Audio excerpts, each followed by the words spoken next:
Malaki ang problema ng appointed son of God. 2 Ukrainians and a Filipino woman accused Kibuloy of sexual abuse at Senate hearing.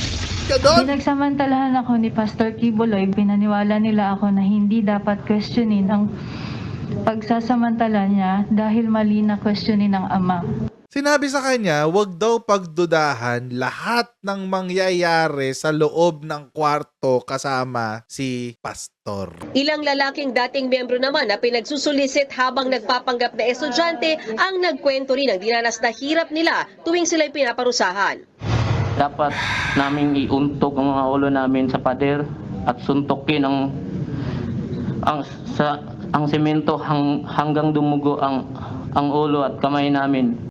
And nakakatawa, nakakainis dito, this is done all in the name of Jesus Christ.